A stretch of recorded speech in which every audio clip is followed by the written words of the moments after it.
पूरा मानसून सत्र जो है वो खत्म हुआ और लेकिन नेता प्रतिपक्ष जो है दोनों सदन में कहीं दिखाई नहीं पड़े। देखिए, प्राप्त जानकारी के अनुसार विधान परिषद में विपक्ष के नेता राबड़ी देवी जी, जो माननीय लालू जी बीमार हैं, उनके सेवा के लिए साथ हैं।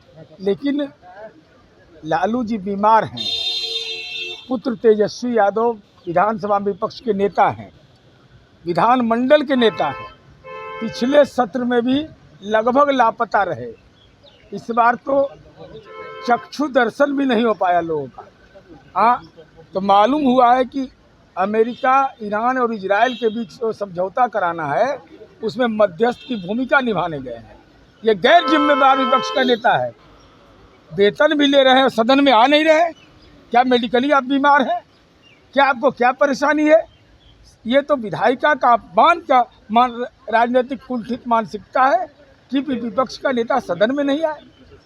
आने का कारण किसी को मालूम नहीं हो और तरह तरह की तस्वीर दुनिया के विभिन्न देशों से आ रहा है। हे कृपा निधान को किस ग्रह पर हैं, जरा ये बता दीजिए बिहार की जनता को। कल राजद विधायक कुमार सर्वजीत ने कहा कि पिताजी की सेवा में दिल्ली में, अगर पिताजी की सेवा में तो सोशल मीडिया में जो फोटो फर्जी है, पिताजी की सेवा में है। और इसके पहले वाले सत्र में पिताजी का जो सेवा करेगा वह पिताजी के साथ रहेगा ना। तो जरा बता दीजिए कि कौटिल्य नगर जाने के बाद कभी दर्शन हुआ हो? अभी सदन के अंदर विवादित बयान बोला गया है। नहीं आया तो ये अच्छी बात है क्या? ये अच्छी बात नहीं है। विधायिका का सम्मान सबको करना चाहिए। यहीं आने पर हम लोग सीखते हैं, समझते हैं, अनुभव प्राप्त करते हैं। ये वेतन लेने का कोई जगह है क्या? पवन सिंह को आना चाहिए। बिल्कुल, कोई रहिए, सदन है किस लिए? ये नौकरी है क्या?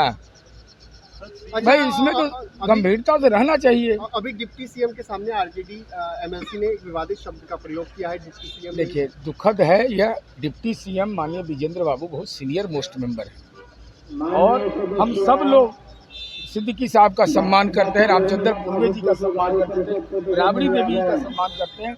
ये नई पीढ़ी के अंदर जो उत्तेजना आती है ना, ये अच्छी बात नहीं है। और सभापति को खड़ा होना पड़े, यह तो अपने आप में विचारणीय प्रश्न होता है कि आत्मबोध होना चाहिए कि आखिर ये परिस्थिति पैदा क्यों हुई। सीएजी रिपोर्ट में कुछ गड़बड़ी, वित्तीय लेन देन। सीएजी की रिपोर्ट के बारे में जो चर्चा होती है ना, वह बताया गया कि सीएजी के रिपोर्ट आने के बाद विपक्ष के नेता ही चेयरमैन होते हैं उसके। और जरा कृपा करके बता दें लोग, शिक्षा विभाग का किस समय का ज़्यादा बकाया है?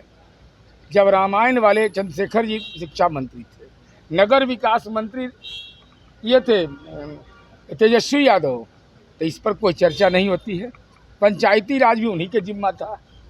इसलिए और जब लोक लेखा समिति है, विपक्ष के नेता ही चेयरमैन होते हैं, तो उस चेयरमैन पर भी अविश्वास हो गया है। भाई आप ही के दल के लोग हैं।